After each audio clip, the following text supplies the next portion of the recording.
welcome to episode 4 of Get Docked. Get Docked. We got Wilson. Oh, yeah. And Nat.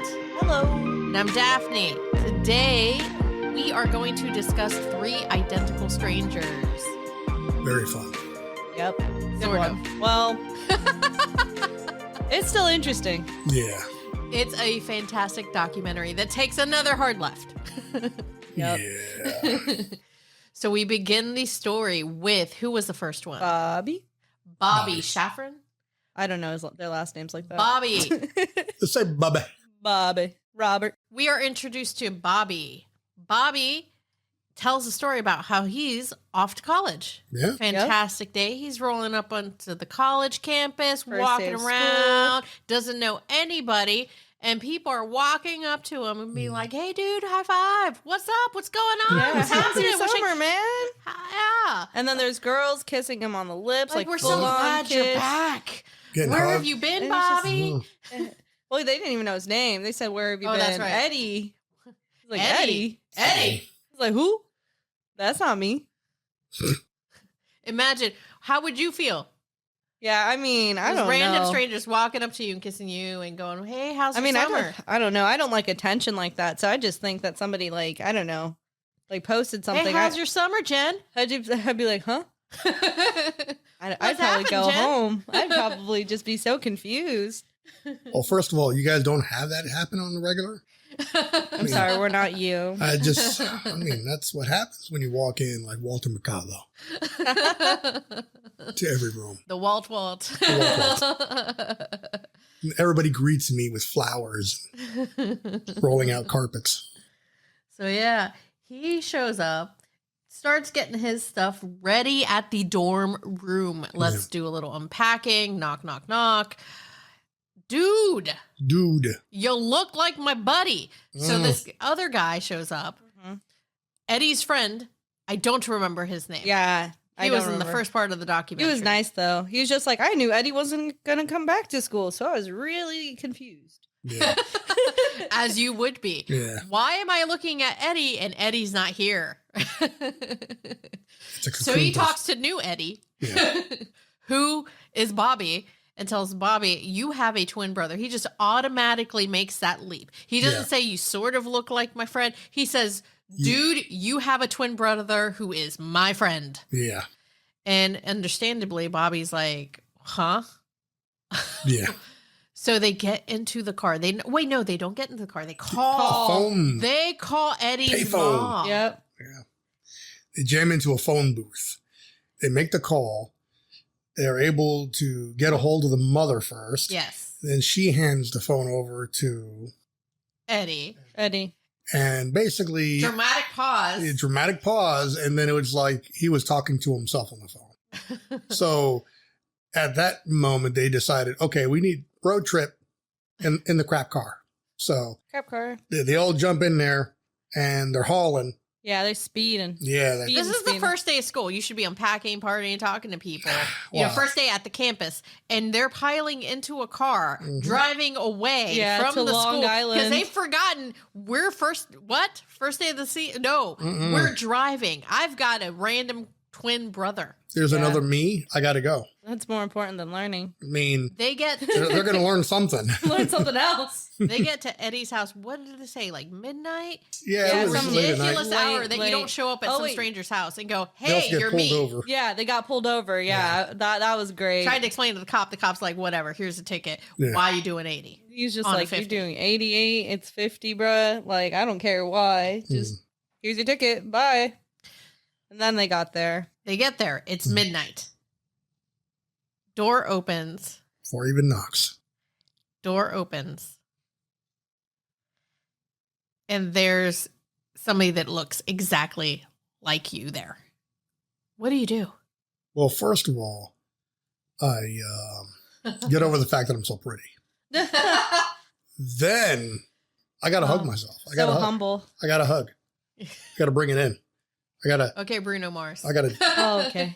yeah. Yeah. Hug yourself because you're so pretty. I mean, if there's another me, then guess what? I mean, it's game over, buddy. Oh, Lord. Oh, So, they're dumbfounded. They're staring at each other. Oh, There's yeah. a picture from that day. of the It's two of eerie. them staring at each other with this creepy smile. I mean, of course it's going to look creepy. That's the I'm going to take over the world smile. You know, and Yeah. the friend's like, oh my God, what is going on? Like birthdays twins. match, adoption agency matches. This is your brother, your twin brother. It's an oh my God moment. Nobody really thinks past that. Yep. One of the newspapers, local newspapers, gets wind of it. This is a fantastic story. Let's run it. They run a newspaper article, and we think that's it. We're going to talk about these twins. Nope. Nope, not the end of that story. Article runs. Mm-hmm. A couple people look at the article. Yep. And they're like, hey, Wait a minute. Wait a minute. like David? Is that David in the picture? Is that his Times two? hands? Is that David's hands? Is that David's meaty hands? Nobody has meaty hands like David. David's known for his hands. No, it was David and his hands. David hands. a what? Oh, a hand. A hand? A what? So Fall the back. picture shows back. The picture shows the twins that look remarkably like this dude named David Killerman. David's family members see the article. Yeah. Obviously, start to talk to David, and oh my God, David calls the operator. Calls. Mm-hmm. Finds, what was it, Eddie's mom's number? I think Yeah. it was Eddie's mom, yeah. Calls up and says, hey, my name's David. I look like the two other boys in the pictures. And you hear, And I was adopted. and I was adopted. I got the same birthday. And you hear, oh my God, they're coming out of the woodwork.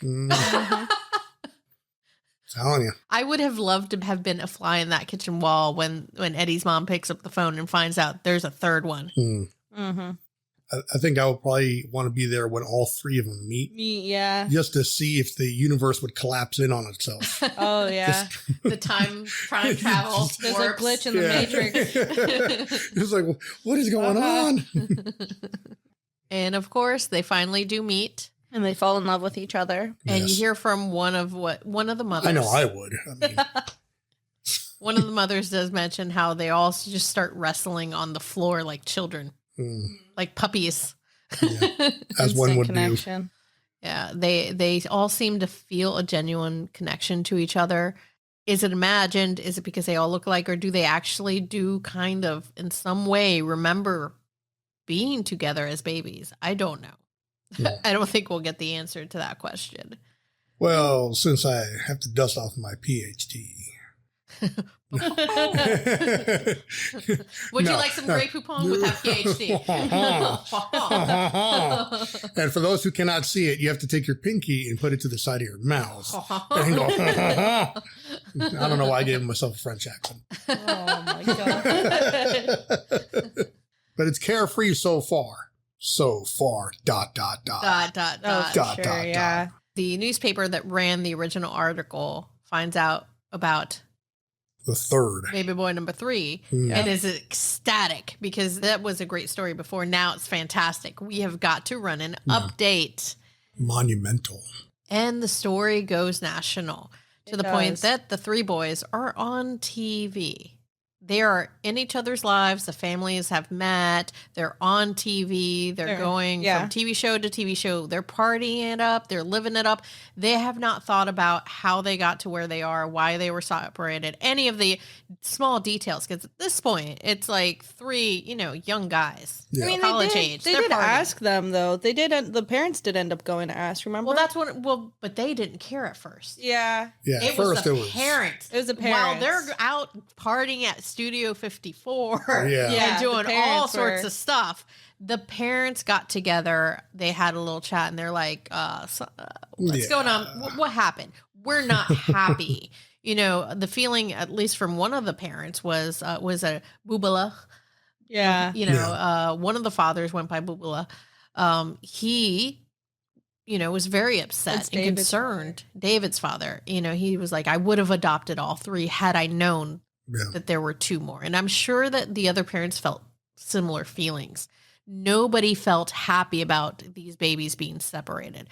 And I don't think the triplets had gotten there in their thinking yet. Yeah. They're They're too living busy. it up. They're too busy playing catch up. They're Yeah. too busy figuring out the ins and outs of like how they are How to with be a each sibling. other. Yeah. And, they're just trying to figure out what's going on with what they're currently doing. They didn't want to like start poking around. And while doing that, they're getting media attention. Oh, yeah. Love from everybody. They're on every show. They even ended up in the movie talking at Madonna. I mean, come on. Yeah. Life is good. At this point, the parents do reach out to Louise Wise. Yeah. Yes. Adoption Agency. Yeah, Did I get that right? Yes. Oh, memory pills. You got it. I had my Wheaties this morning. The Jewish Adoption Agency.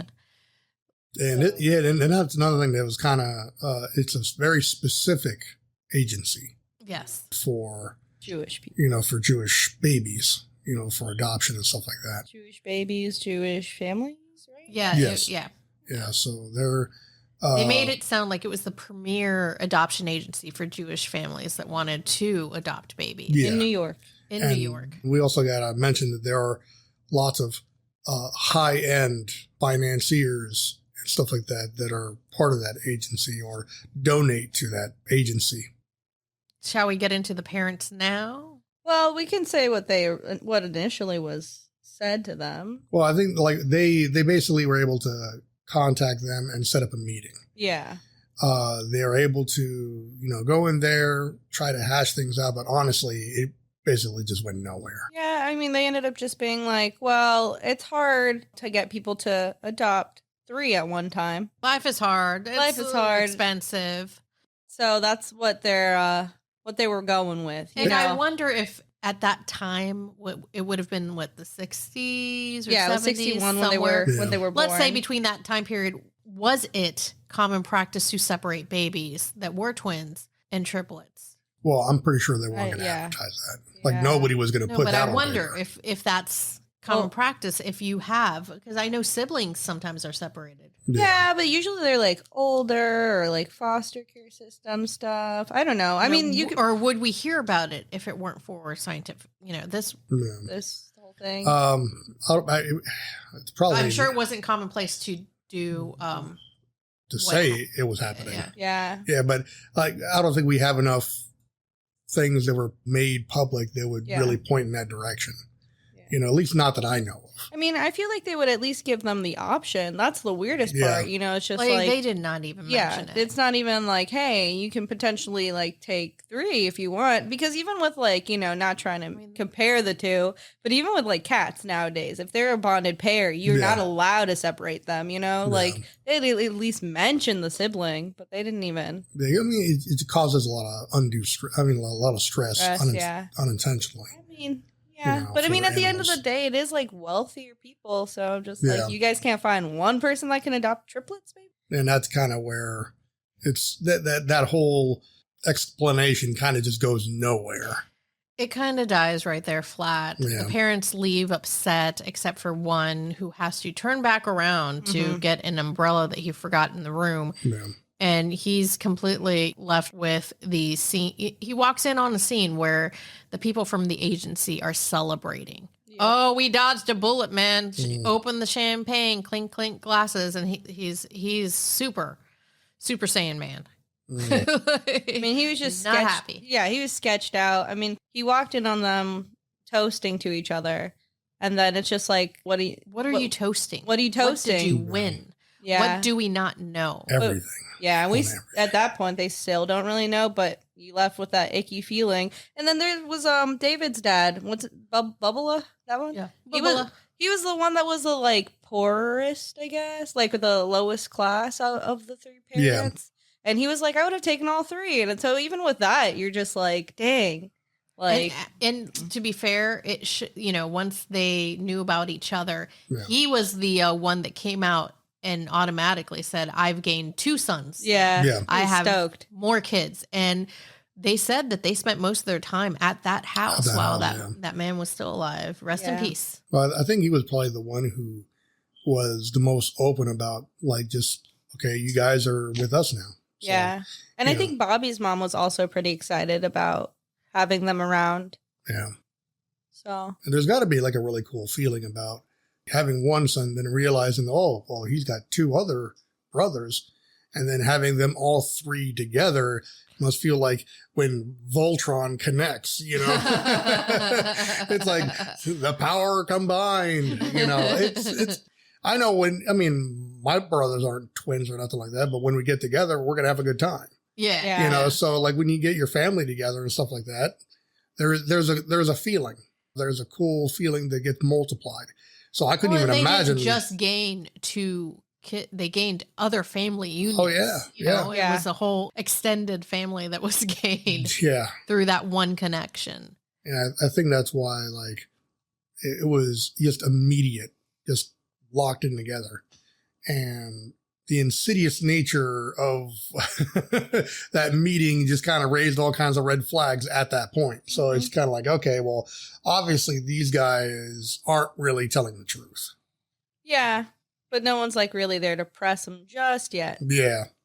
So I guess we'll pause for a second, say hello to the sponsors, and come back and take that hard left turn. Oh, boy. It's going to be a bad one. This one might take out a tree or two. It's not going to be a Mildabad, though. Yeah, it's not going to be devouring an entire country bad. It was New York. She did own buildings in New York. Oh, yeah. And they had high influencers. You know, she probably knew. She question marks. She sponsored that agency. Facts. Pause for the cause.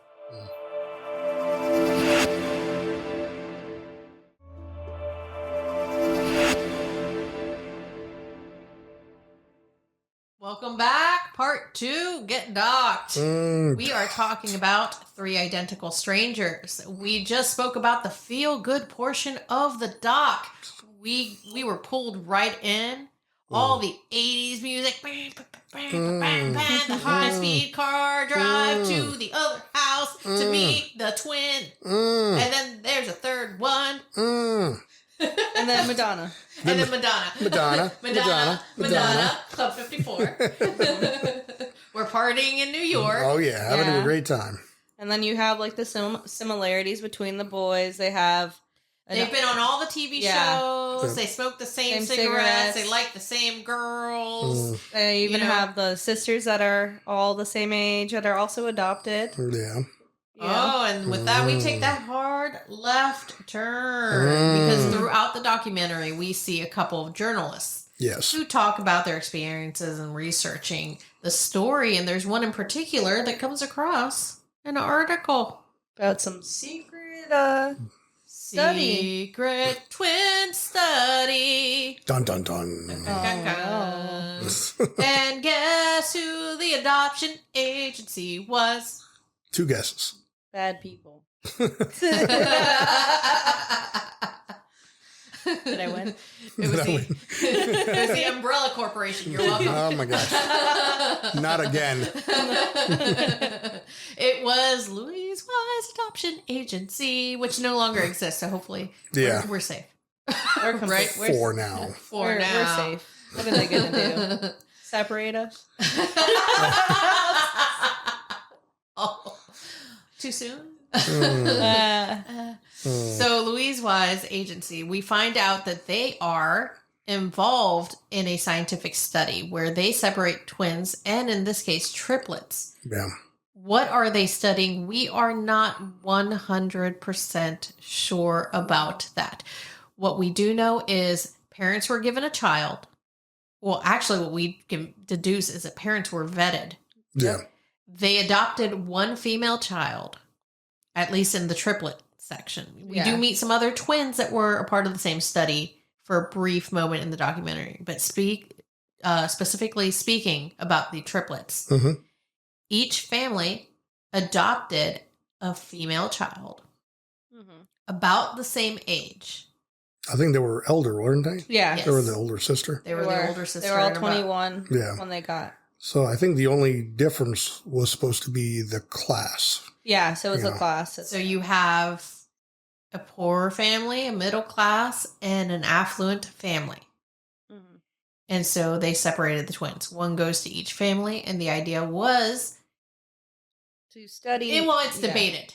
It's debated. It's debated, but what they say, it's like supposed to be nature versus nurture, like changing their environments and seeing how that affects them and seeing if parenting styles will like change into it. Yeah, will impact, them differently, which it was kind of interesting because, when you do see the triplets, they did have a lot of similarities, even though they were raised in all these different environments. But, at the end of the day, it's still just a wild. Scientifically speaking, if you take the human element out of it, I can see the appeal of wanting to do a study like this. They knew the parenting style because they had placed a child in each family beforehand that was about similar ages. So they did vet the families. Mm-hmm. Oh, yeah. The families weren't told, but they vetted the families. And each family came and adopted a second child. They tried to control as many variables as they could. And scientifically, that's very... Good job on them that wise. That's for scientific research, that's fantastic. Yeah. It's great. Yeah. Ethically, not so great. No. Human decency, not great. Morals out the window. Definitely not. And this goes back to similar stuff from a lot of these documentaries. Just because you can doesn't mean you should. Yeah, it's good information, but it also counts how you get this information. And I think a lot of people were definitely not asking any questions. And the parents were told that this is just kind of part of the adoption process, that there will be We're going to tests. show up to your house. Yes. We're going to do psychological tests on your children to make sure that they are comfortable with placement, to make sure that everything is going well. Well, they were also saying that they were studying them saying how adoption affected children. So it looked like... And this is just something you're going to have to deal with. Yeah. I mean, I wonder if they did have the option to be like, nah, but I feel like they just didn't question it at the time, Well, I don't think they would have Yeah, it was the 60s. accepted they wouldn't have accepted the adoption if they would have just said no. Yeah. I mean, Eddie's father even said, I just they told me that's what needed to be done, so I didn't question it. Yeah. I mean, you're adopting from an agency, they're helping you out, is what you think. Yeah. I want a child for whatever reason we can't have a child or don't want to have our own, we'll adopt a kid.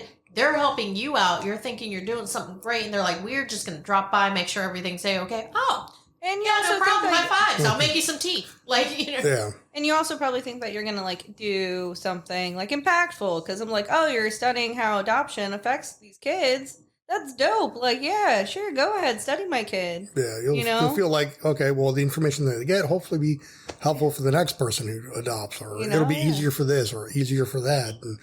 And you're not going to say no to that, but I mean... And the last thing you think is that there's two other ones. Oh, yeah. That's, you haven't thought past them dropping by to make sure everything's okay. You definitely are not thinking, my child has 2 clones. Yeah. I mean, I still don't know how I would feel about some people just showing up every little bit every single year being like, here, let me record your kid real quick. I'm just I still think that's just strange. And they didn't just show up with a notepad and a pencil. Yeah, they showed up cameras. with a video camera taping your child. How would you feel? You have a toddler and they're taping him swinging. They're taping him, playing with the puzzle. They're taping him bouncing a basketball on a pogo stick or whatever they're doing. How do you feel after months, years at this point of that? I feel like at some point I'd be like, is this really necessary? Yeah. I mean, he eats his vegetables. He hates homework like every other kid. Do we have to keep doing this? But even David was just like, can we stop? Please? When he was 10, he's just like, can we stop doing this? Because it's kind of getting weird. Which, I don't think as a kid I would like that at all. I'd be like, when you're I don't young, know, y'all. You don't know anything. Yeah. But you know what strangers get. The older you get, imagine David going to school telling his friends, yeah, man, the dude's coming back with a camera. What are you talking about? Someone's coming back with a camera. There must have been some banter with his friends, and then he must have come to a realization at some point, things are a little weird, bro. Yeah. It's never good when you're a kid being evaluated on medical things and, psychological stuff. And you kind of really don't try not to put too much into it, but, you're going to have to ask a lot of questions, and you're not going to have any kind of answers, and nobody wants to give you anything. Well, and what's worse, your parents don't really have answers either. I I'm mean, sure the answers they're giving him, I don't, really? You don't know. Just to make sure I'm okay. I told you I'm okay.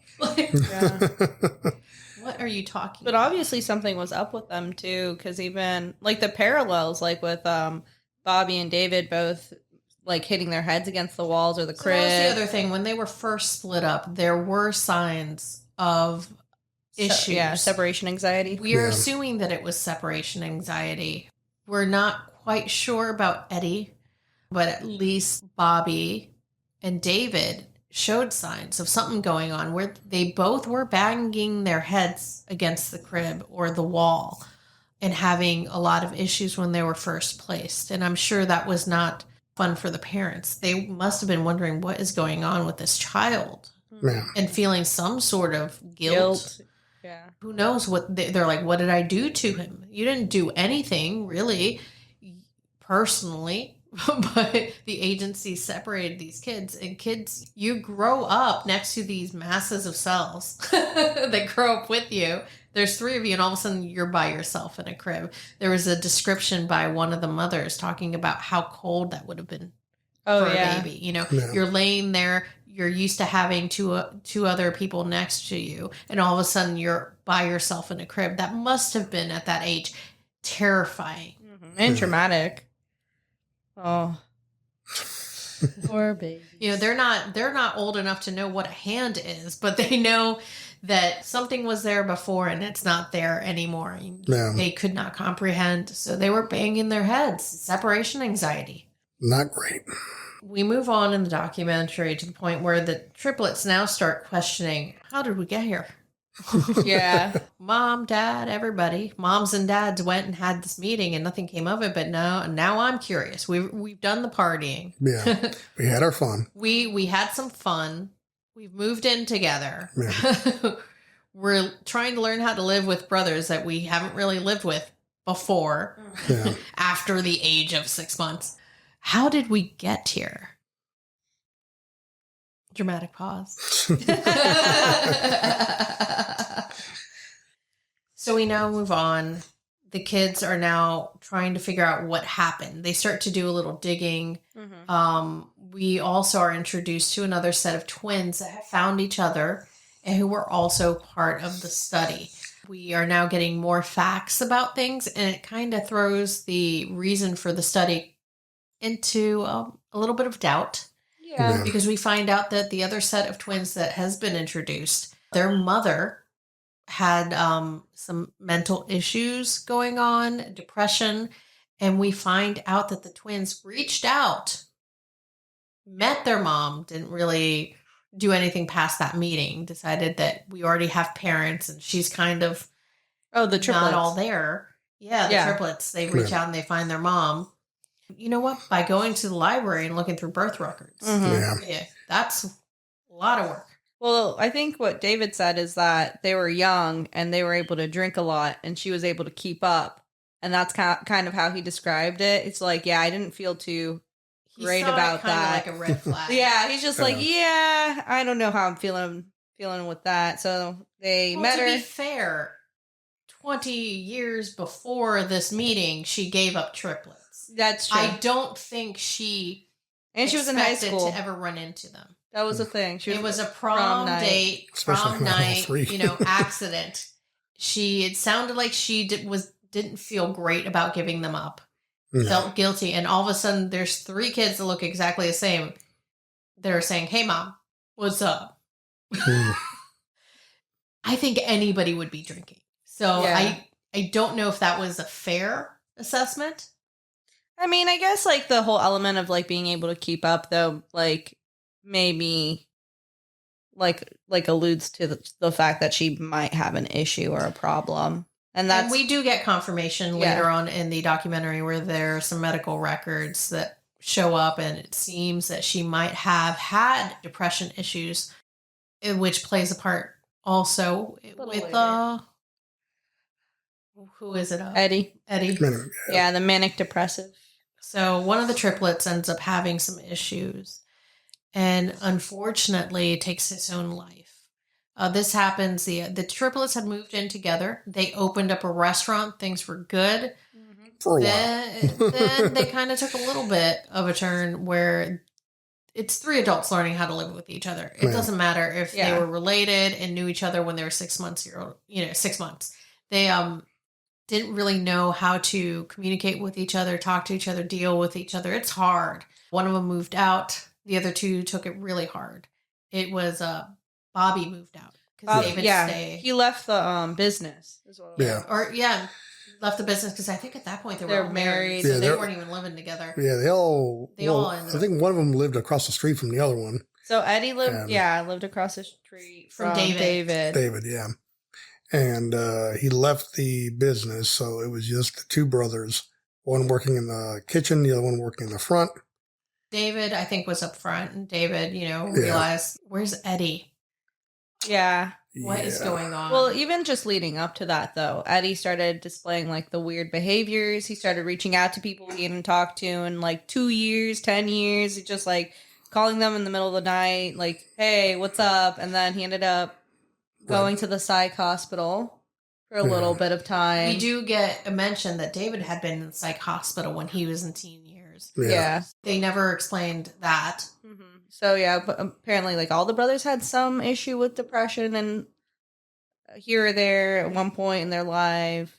And, Eddie was struggling with it, which is kind of interesting because they did describe him, like, multiple people described him as the, like, mushy, charismatic one, the one that kind of, like, one. Yeah, he's the glue of them. And I'm sure it was a big hit when Bobby left the business. Yeah. I'm out. And I think that was, if he was already showing that type of behavior, that was probably a big catalyst to like, I'm done. Mm-hmm. I can't. Yeah. I think that all the different traumas and stuff like that kind of hit him. I think with some people, they just don't know how to let things go. Yeah. And different people have different amounts that they can take. I mean, you could be a twin or whatever, but if you're not dropping some of that weight off your shoulders and learning how to deal with things, then it's going to bubble up and that's it. They kept saying that he tried to keep the three of them together at all times. And that was his way of probably trying to fix the issue, to undo the wrong. Yeah. And when he wasn't able to do that, and it felt, I'm sure, out of his hands. Yeah. That took a toll on him. He also didn't share his emotions really like that as much. And he did have that strained relationship with his dad that no one really got into specifics with. But Bobby, even though his dad was busy being a doctor, he still showed like a certain amount of love because that was like portrayed. And then everyone loved David's dad. Yeah. So, but no one really knew too much about Eddie's dad. And I mean, like, there was just a lot of assumptions that the relationship wasn't that great because he didn't talk about it. And I guess getting raised in that environment where you don't talk about problems, because even his dad was like, he doesn't talk to me about any of his issues. It seems that his father was a little more strict than the other one. Yeah. Well, and they just personality-wise didn't seem to mesh. I don't know. I pause about saying that they had like a super bad relationship because we don't know. Yeah, of course. I just really get the feeling that the personalities did not interact and get along well. I just think it bleeds into like how he copes though, because obviously like even though Bobby was reserved, he had like a closeness, could open up or deal with it in a certain way. And then David, with him and his relationship with his parents, they were really close. Like it just seemed like they were able to process their emotions in healthier ways, while Eddie was so stuck being like the caring, lively one that he almost didn't take care of himself, but no one else noticed really that he needed to take care of himself. I mean, he did try, he went to the psych hospital, but it's also just like he still didn't let people in to know that like there's a real problem. Yeah. I think that does come from not having that comfortability to open up, to cope while you're going through all of these emotions. And yeah, I think it just caught up with him. He just didn't know what to do or handle it. Yeah, because the lead up was kind of random. Yeah. He still went into work. Went into work, left early, and poor David's wife. I mean, David calls his wife and says, "Hey, man, can you take a quick look across the street? Maybe go over there because I can't find my brother." Yeah. Well, when it comes to people that are dealing with the idea of suicide, their red flags popped up months ago, maybe even years ago. They're not going to draw any attention to the fact that it's going to happen, like soon. Because if they're really thinking of that, then they're going to do it. And they don't want anybody to get in there and help them because they already raised the red flags and nobody saw it, or they thought it was just another bad day or something else. And when, like they said, when he was doing those phone calls at those random times and stuff like that, those were the red flags. And everybody kind of brushed it off as just, okay, so something's just going, but he's just being weird or whatever. So when he took an early day and just went home, then yeah, that was it. That was the end of that. And David's wife found him. Yeah. Called the cops. Yeah. You hear David talk about how he just rushes home and leaves his car in the middle of the street and tries to run in to see what's going on. Because I don't think his wife gave him necessarily details over the phone, just told him, hey, you need to come home like now. And the cops wouldn't let him in. It's heartbreaking because that at that point he knows. Yeah, he knows what's up. He didn't need to be told. And you can see the hurt still in his face. And, when Bobby pops back up, sort of talking about it because he doesn't want to talk about it. Yeah. You can see the pain in his face as well. This has deeply hurt. I mean, especially I can't imagine, like, he was the one who left, the business. I'm pretty sure there has to be some sense of guilt in that. Yeah, that's like when he got to that moment where he is talking about it and then just kind of just like shuts down. You see this man shut down like on camera to the point where he's just like blankly staring, and then they're like, "Oh, well, thank you, thank you." Yeah, they didn't really push him too much after that and just let him be, which I was grateful for. Cause, you just feel so bad watching the hurt. Yeah. I mean, because of course you just want to get the story. You don't want to, push anything else on them. I guess we'll take a quick pause and we'll come back and talk about the rest of it. The scientific and where that went. for the scientific papers and where that went. Yeah. Updates later. We'll be back.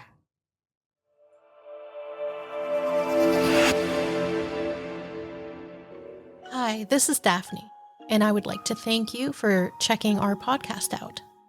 We would like to take this opportunity to express our gratitude to our incredible listeners.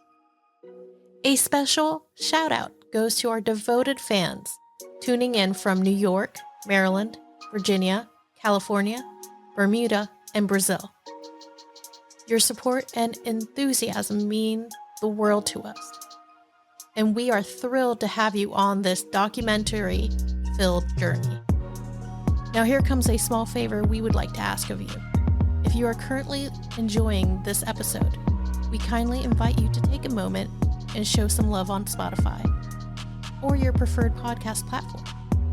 Simply hit that subscribe button for Get Docked. It truly makes tremendous difference. We want to extend our heartfelt appreciation to each and every one of you. Your dedication and passion for the art of documentary filmmaking inspire us to keep bringing you the most captivating stories and engaging discussions. So take a breather, grab a refreshing drink, and get ready for more exciting moments ahead. And on to the conclusion of this episode.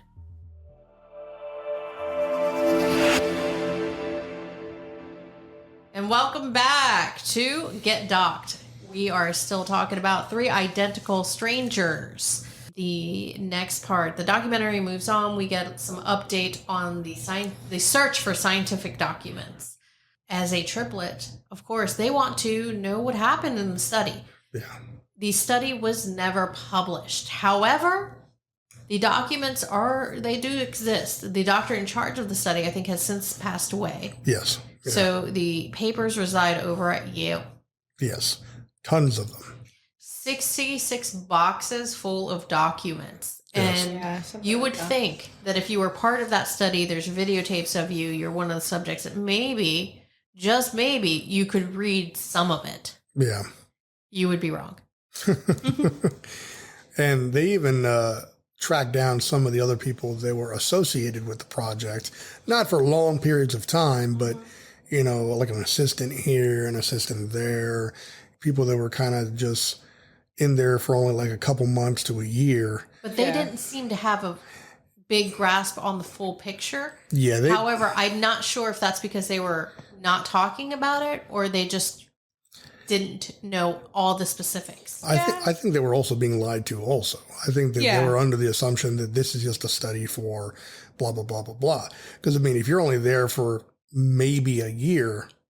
And if it's already something like with the gentleman that they showed, that I don't remember his name, where he's like, I was there for 10 months. They had already been doing it for years, and he, is doing the science thing. It's like, what is his place really if he were to be like, oh, this is messed up? Well, they've already been studying the twins for years. They're already separated. At that point, it's just like, this is my job. Yeah. I can't fault him for being like 24 and being like, science job. I don't think that, they were preview to any like sensitive information. I think that they were just like, okay, this is a field study. This is the things you have to analyze. Just document A, B, C, and D, and then just bring back the information and then process the paperwork. That's all it was. You're not going to have any detailed information about the company that you're working for when you've only been there for like a year. Like the guy that's at McDonald's giving you the food out of the window isn't like preview to the corporate rule of McDonald's. That's true. It's just some guy writing down notes, documenting what he sees, and then just sending the information back. That's all it was for those people. And this is where the debate about what is a study really about comes back up for me, because you've got these people that pop in and they're like, we're just studying, how parents parent, man, and how, the effects on the children. And then you get the similarities between the set of twins that are shown and the triplets, where their birth mothers have depression issues, mental health conditions, situations going on. And they must have known. They vetted 3 families. They went so far to place 3 girls of the same age in these families. And you're telling me they didn't know the birth mothers had issues? Like, they sent a letter to the twins saying, your birth mother had issues. They knew. Yeah. It had to have been part of the study. Yeah. I don't believe that it wasn't a factor. I feel like I think I stated before, it was just, it could have been like an element, but I don't think that it was the bigger focus. Like I said, maybe to see if they would be carried through them, still focus on that nature versus nurture thing, seeing like how parenting styles may affect them, like, and that just happened to be something that was affiliated. But I don't know, maybe it's because of the time period and like what the twins or the triplets were born in 61, the twins were born in 68. It's just hard for me to think that they cared that much about that part of it as much as like the, just the effects on parenting. I guess it's going to be a debate, and like you're only going to know. We read those documents at Yale. All 66 boxes of them. Not redacted. I think not redacted. Yes, because they did release 10,000 pages. Only to the triplets. The triplets. Yeah. Well, but they were heavily redacted. Yeah. And I think that's, And no final conclusions were drawn because they never finished the study. They never published it. So why? In not finishing what they were actually supposed to be studying, then you can't really tell what the study was even about. Yeah. There's multiple conclusions that there's multiple things that you can get from these results, but who's to say what the real study was supposed to be for? only the doctor knew. And he's passed, right? Yeah, and he passed. He's long gone. He pieced out a while ago. Yeah. So you got 66 boxes of stuff. The Wise Adoption Agency is no more. The doctor is long gone. Why are these documents still redacted or sealed? I don't understand. Because who are they going to sue at this point? I think the intention of the results can't come out while the triplets are still alive. Yeah. Because or all of the twins and triplets. Yeah, for everybody that was involved in that generation, they all need to be gone for those results to be, published. Because I think they probably found something, but releasing that kind of stuff, like the older lady was saying, the oldest assistant, that there was information in there, but there's people that would frown upon like the way things were done, how things were handled, and And she did mention many times that the surprising result is that hereditary plays more into it than nurture. That's and true. That would shake the foundation. Yeah. So.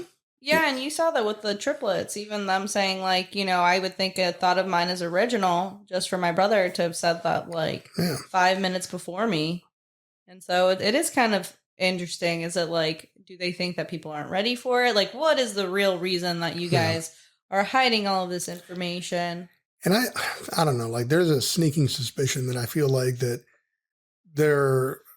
this isn't the first time somebody's tried to come up with this, kind of a test or. Oh, this has been done before. Yeah, this had to have been done somewhere. before. And that's what I'm saying. Somebody, like, this information should be readily available by now. It should. I think we're at a point in our evolution where I'm pretty sure we can take it. Yeah. It's time to stop soft-footing it and just let us know, you know. You already did it. So, at this point, just how not? Somebody has already taken their own life. These other guys are in their early 60s by now. Yeah. I'm pretty sure we can handle it. We don't need to wait until everybody's like 95 years old and be like, oh, guess what? We also did touch on the fact that it wasn't the only suicide that that was related to the experiment. Yeah. So maybe that also is an element to it as well. Yeah. Because that they start now having feelings about how ethical it is and how it might Exactly. affect all of a sudden. Oh, now I feel bad. But again, when it started, it wasn't a very ethical time period. It was the depression doesn't really exist. You take these what's it called? These babies. Take these drugs. Want to, it'll make you hallucinate a little bit. But well, these babies, they're just going to be adopted out anyways. Just separate them. It's all good. I mean, the 60s was just a weird time. It was even if your husband is cheating and doesn't love you, still stay with him type of time. Yeah. So I think that it just started in a really weird era. And then as time went along, it was just like, oh, yeah, this was probably not a great idea. But now it's too late. I mean...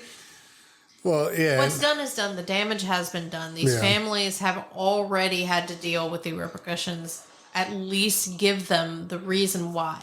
Yeah. Because the not knowing, I'm sure, is what is in their head at this point. Yeah. Why did you do this? Why? Yeah, Yale. Stop protecting them. It's weird to me that all of a sudden all these documents are like at Yale and it's probably in some basement. Oh, yeah.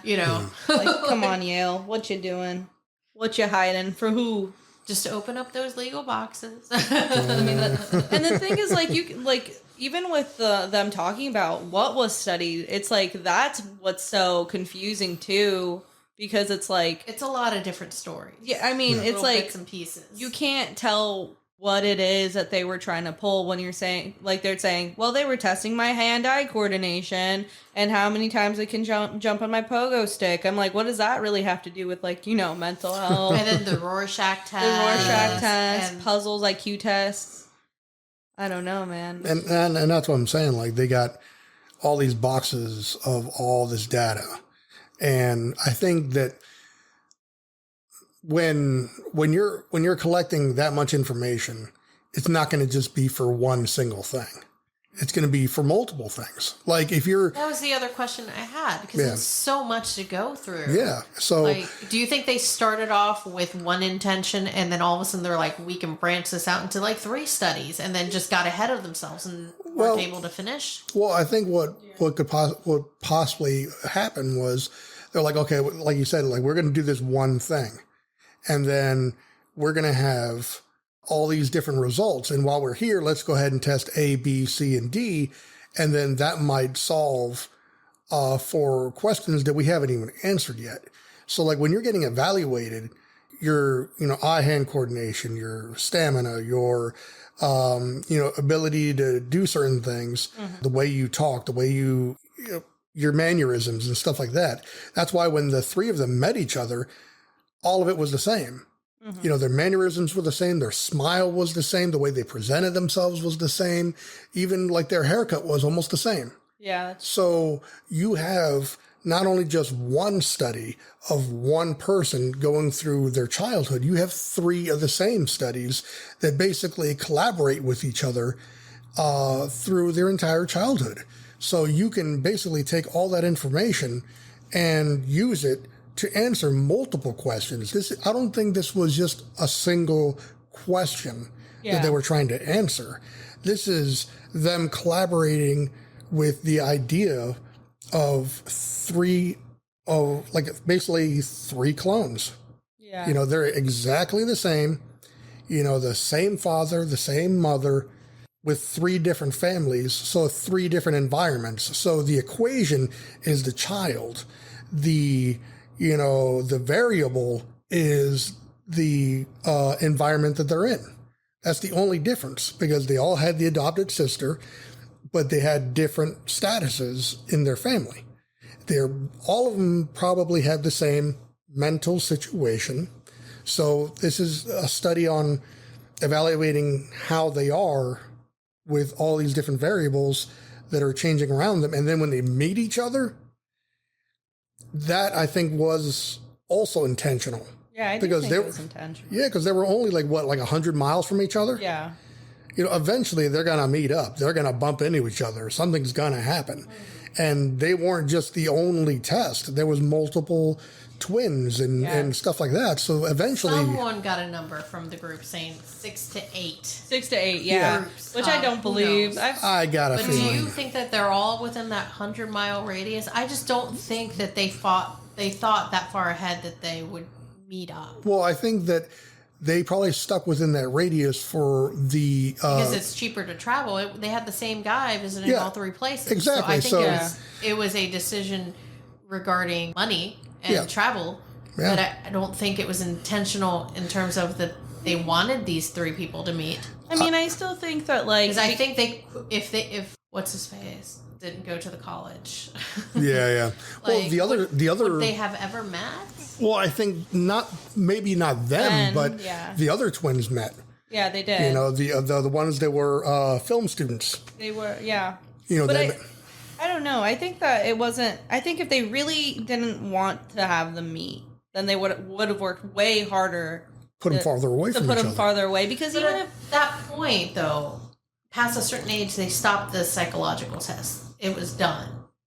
They weren't doing the test all the way up to college, were they? But the thing is, I think that would be... at that point, they're like, we're done. Well, wash our hands. I think that was probably when the doctor passed, probably.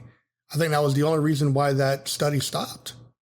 Yeah. Because there was a certain point where the doctor just passed and then there was just no assistance left. I think it was more of like him saying, okay, well, I hit a certain age. We have all this information. And he was always like, well, we're going to publish it. We're going to publish it. In a year or a year and a half. Yeah, but there was never a concrete day. And then I think that's when, obviously we're speculating at this point, but you have all this information that was gotten by not so great means. Time has passed from where this might have been acceptable at one point to not being acceptable at all. So even if you were to try to publish the results, somebody's going to say, well, how did you get all this information? Oh, we separated kids at birth and we're doing this, that, and the other thing. And you're going to have scientific research that was... It's a bad look. Exactly. You know, like, yeah, you got information that's probably helpful, but you were a complete bad person by getting it. So I think time is what stopped the research. You know, I think that's what it was, is things that they were getting were eventually going to be helpful, but the way that they got it wasn't exactly something that they wanted to make public. Yeah. You know what kind of stood out and what was confusing to me is that with the triplets, they were like in so much denial. But with the twins, they ended up being like, yeah, you got a twin. Yeah. And your mom is schizophrenic. Like, they gave them all this information, which I guess since they were 68, they were, born, or they were younger.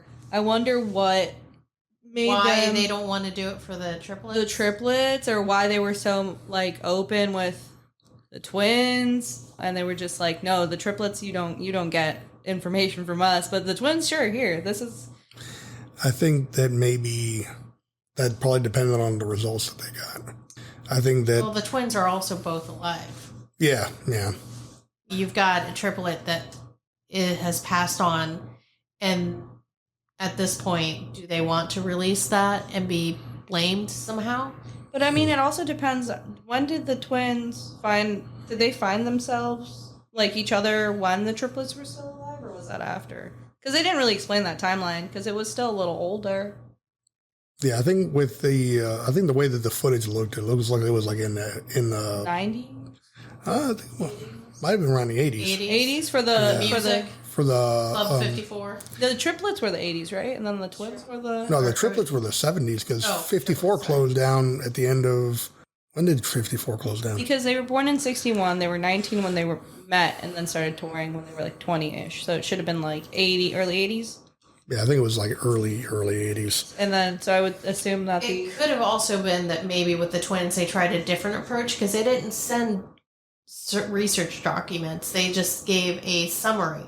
Yeah. You know, and they might have said, well, if we don't give them something, they're going to hound us like these other guys. Yeah, that could be it. I mean, the thing is, it was one of the twins that was just like, hey, like, do I have a twin? You know, like, I don't know how I wish it kind of explained their story a little bit more. Yeah, they were just kind of a extra bit in there to confirm that there was a scientific study and there were multiple multiple sets of babies used. But I assume that having triplets involved in a study, you could do a lot more with triplets than you could with twins. Yeah.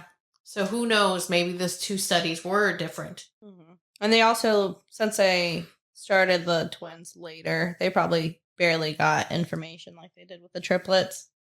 At that point, they probably refined their techniques. Yeah. It was like, they were born, 7 years later? Yeah. So at that point, maybe they're not doing as weird tests as they were previously. They've refined their techniques. They're trying to hone down on what really they want to do, maybe. Yeah. So it doesn't seem as sketchy if they were found out. I don't know. Speculation. We don't have any of the documents. We haven't seen the redacted 10,000 pages that were sent to the triplets, which pretty much they were not impressed. I need to get a PDF. Yeah. I need a PDF of all the redacted documents. Yeah, I don't even care about the PDF because the documentary at the end was just like, yeah, it came to zero conclusions. I'm like, okay, so I'm just going to read a bunch of words. Yeah, that mean nothing. But that kind of makes me feel like even when the legal restraints are removed and another 20 or 30 years or something like that, it's supposed to be released in like 20 I think something. The documentary said like 2066, yeah, but then I read an article that said 2065, so in the 2060 somethings. Well, either way, like we will get the series finale. But will we make it there? But I got a feeling like, well, if the people that were involved in the study are getting redacted documents, then God forbid this time rolls around and then you open up the vault with all this information and it's just a whole bunch of redacted documents anyway. I mean, I doubt I think it does play into that whole, like, we don't want it to affect the people that were in it. So Yeah. that's why it's already done. It's affected them Yeah. though. Yeah. It's already done. I mean, but, Their like, to whole bother these life people. was Yeah. affected. because they said they redacted the information of everybody so that their identities were protected and all that good stuff. So, I mean, maybe that's why it's so late, because like they're assuming that everyone's gonna be done. Well, I feel like this is just probably like another excuse Yeah. to not only cover the people that were involved, but also the people that might have been financing this. Yeah, that's Because true. there's no way they even remotely tracked back like the actual financing for Yeah, the adoption agency. they just mentioned there was money involved. Exactly. But there's no mention of who runs the umbrella corporation. There's no mention of any of that. And that's the thing. Like when you're looking at a company, the first thing you got to do is follow the money. And nobody, I mean, they're so busy. Someone knows something. Somebody knows something. Yale, speak up. What are you doing? I mean, they got the boxes. They got to know something. You know what? It's funded by aliens. Skull or Mully, they're on it. You know, but that's the thing. Like everybody was worried about like what the papers are going to show, and they're not going to give you all the answers. They're not going to give you even half the answers. Somebody's got some papers in their basement. You know, every time you leave a job. But you take know, some stuff with you. Well, the one guy did, and the one old lady did too. They both had a couple of things. But I think that by the time anybody would actually be able to do anything, get a hold of any kind of whatchamacallit, I can't think of it now. But, you know, if you get lawyers involved and, you know, they're trying to pull these documents and everything else like that, by the time any of that happens, anybody who was even remotely attached to it financially or anything like that is probably dead. You know, they're probably long gone by now. Because you figure they must have been in their prime or in their heyday when they were financing this stuff in the first place. Here's the question. If they're all dead, they came from money. Let's say you find out now. Mm-hmm.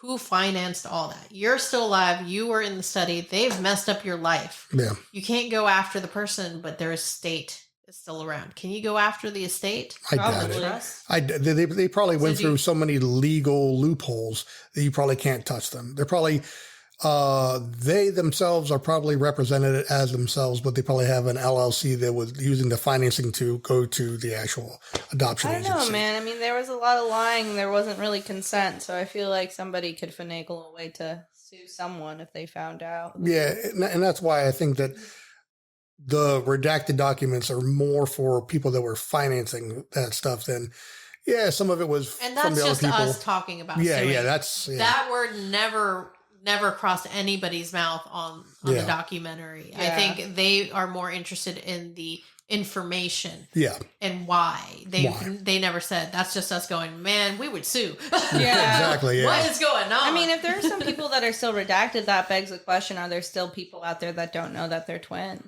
Oh, definitely. You know, there has to be. Yeah, if you don't want to bother these people. You know, I've been living in the same building for the last almost 2 years, and I don't know all my neighbors.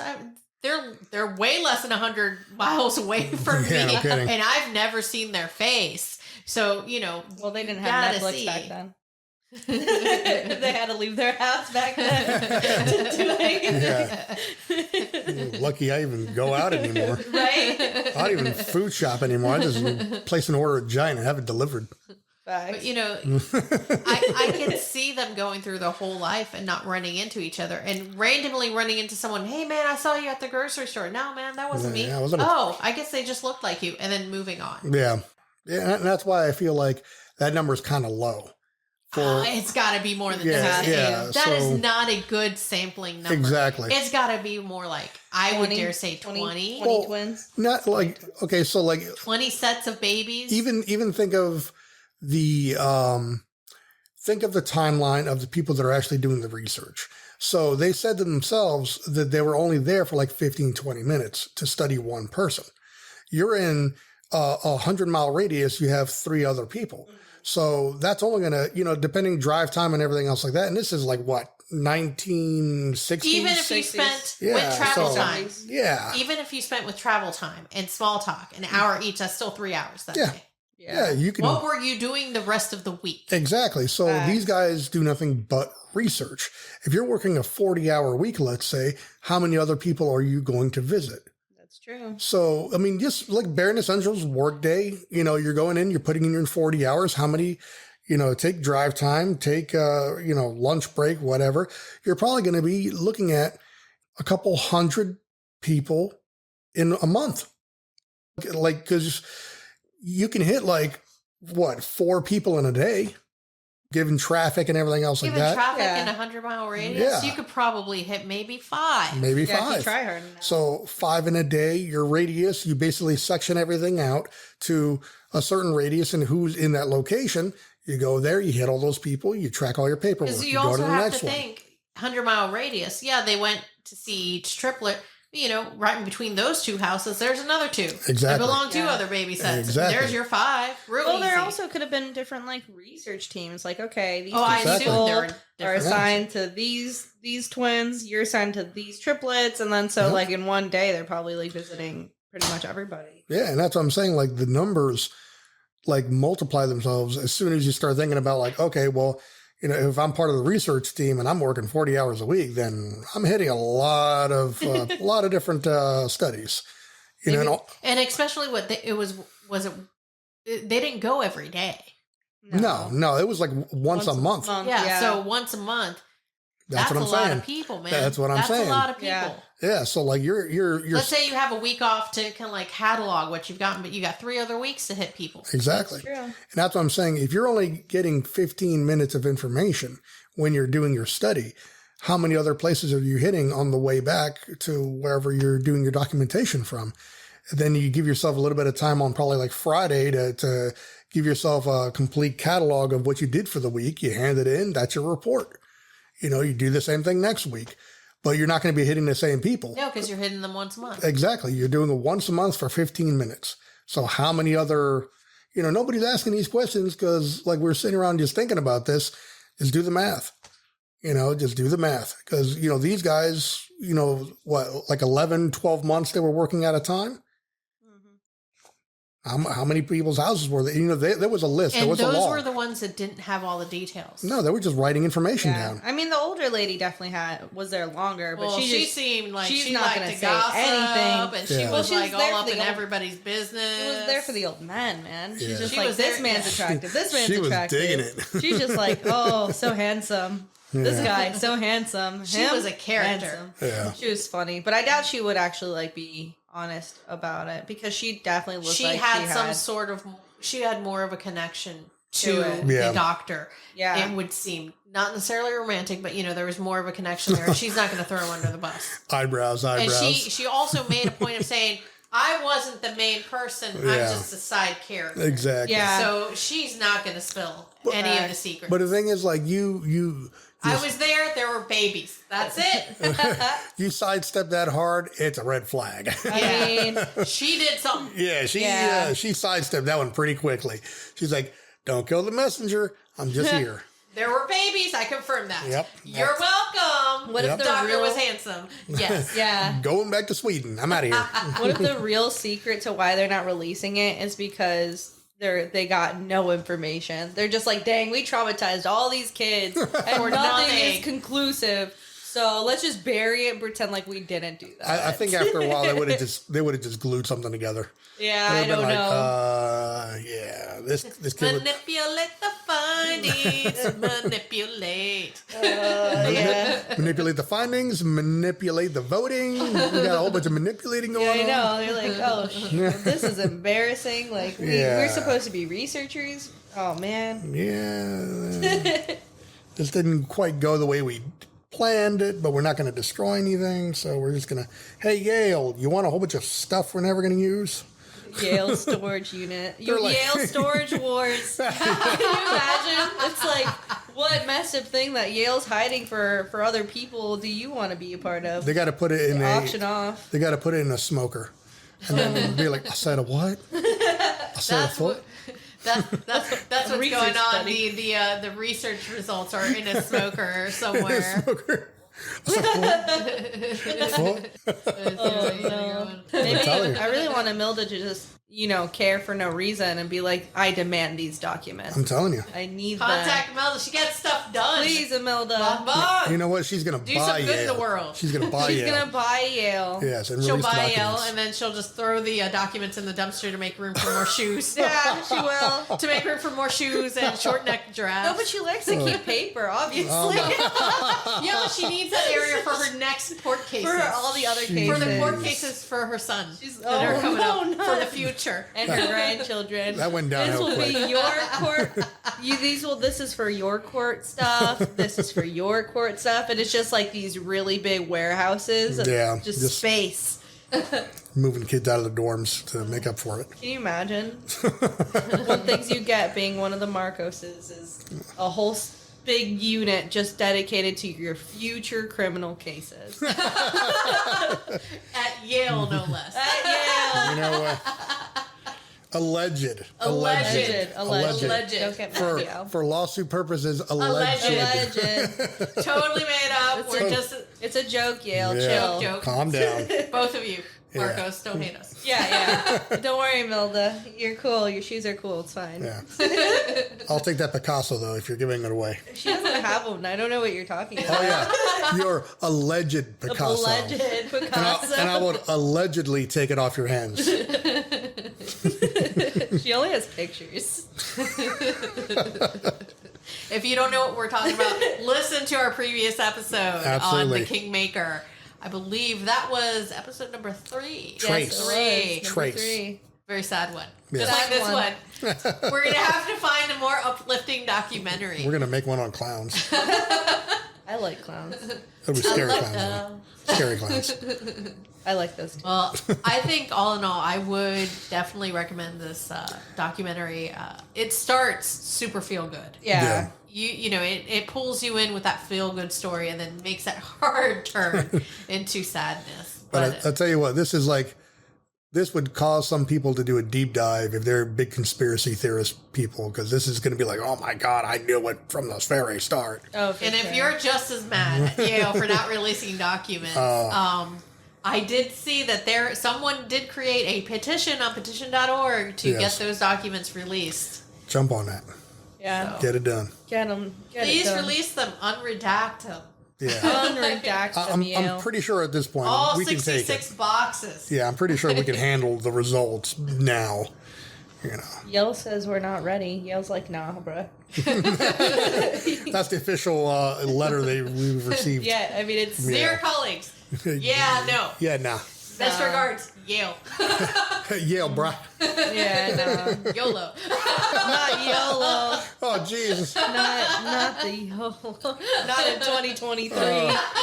Oh, geez. I think I saw the word come out and then dust. I felt that. I'm like, 2016? Oh, God. Or even before that. That was even generous. Well, we've mummified YOLO, so we're good to go on that. Just like, what's her name's husband? Well, this has been Yes, I am. No, not Mr. Marcos. Marco. You mean Marco Snow White? Yeah. The YOLO came out in a glass case. Please, Milda, don't get mad. Your shoes are cool. I already told you that. Don't worry. After a while, we buried YOLO. across the bridge. Not the bridge. Zing. Zing, you're welcome. Oh, next to the zebras. Oh, yeah. The giraffe. The striped giraffes Striped giraffe. and the spotted zebras. Spotted zebras. I can't. Just That full should be a circle. sticker for us. Yeah. that should be a sticker. Polka dot zebras, striped giraffes. No, we just need to put it together. We're on it. We need to put together a fake. It'll say Nat with the facts. Get docked. We put together a fake travel agency that goes to that island. That'd be great. Oh, yeah. You want to see something different? You want to see something a little messed up? Yeah. With a little bit of history. Hey, you know what? If you're willing to spend $3 as an adult and $1 for a child to see a foot, I'm pretty Grill for the sure. foot. I'm Yes. pretty sure we can get some people to that island. Yes, to see some Because- polka dotted yeah. You know what? zebras. That's what they should have done. She should have gotten Shannon. She should have flew out Shannon I'm and telling like you. been like, sell this place. Make some money. It's messed up and you can sell it. I We mean- can envision. I am mean- telling you, Shannon just was. Shannon had a gift for branding. I'm telling you. You needed to meet Imelda Marcos. I wish he had more opportunities, like the right opportunities, because he probably would have been super successful. And that's what I'm saying. Like, Yeah. he was just around the Brandon. wrong people. That was Yeah. episode 1, y'all. He needed to be around. instead of Call back. South Carolina, he should have went to the Philippines. Yeah. Wrong He place, should wrong have time, bro. No, he had to watch Walter so he Yeah. could manifest the energy Yes. to go in the Episode right 2. Yeah. go in the right direction. And then he would have eventually met Imelda while she's working on trying to find the triplets. Yep. You know, because she's so invested. Yep. And then it would have all connected. and Because then she's a mother to all. Because y'all. she is. Mothers She is. a mother everybody. to all. She'll Mother be a to mother all. to Shannon, Walter, I mean, and the triplets. Would have fixed Mother. everybody. Fixed Ev- everybody. Yep. Mother to all. That's why we all have to hold hands. And steal money from our countries. Exactly. And make weird giraffes. Not the weird giraffe. She's just like Philippines, Africa. Yeah, same land. It's land. Make it happen. Make it happen. It'll work. I want beautiful things. I'm a mother to all. I'm a mother Yeah. to all. Meanwhile, you have a giraffe zebra running around. Zebra. Just zebra. Oh. We love you, Milda. Sorry. Mother to the Oh, Jazebra. Jazebras. Oh, it's like Napoleon Dynamite with the Ligers. I'm sorry, Oh. Napoleon, but she did it first. Jeez. All That is right. pretty horrible. So that's been another episode of Get Docked. We got Wilson, we got Nat, I'm Daphne. Like, subscribe, leave us some reviews. I'm sure I'll add in an extra outro with more information, but we do have a Facebook page. We do. And on that Facebook page, you should put a Cronenberg version of a giraffe and a zebra. I want to see your artwork come to Send life. us your artwork. Yes. Yes. Of the, what is it? The jazebra? Zebras. Jazebra. Jazebra. I want to see a jazebra. And if you send one in and we all like it, we will put it on the page and send you something nice. Sounds good. So, zebra. Jazebra. Zebras. Don't you know you're in my heart, Jazebra? Oh,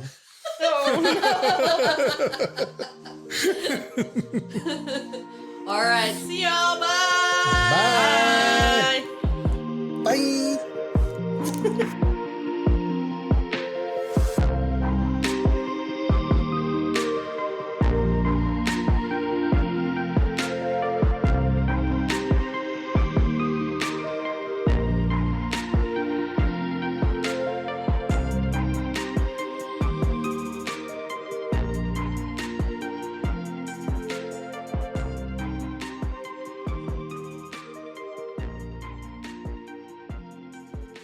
Jazebra. Don't you know you're in my heart, Jazebra?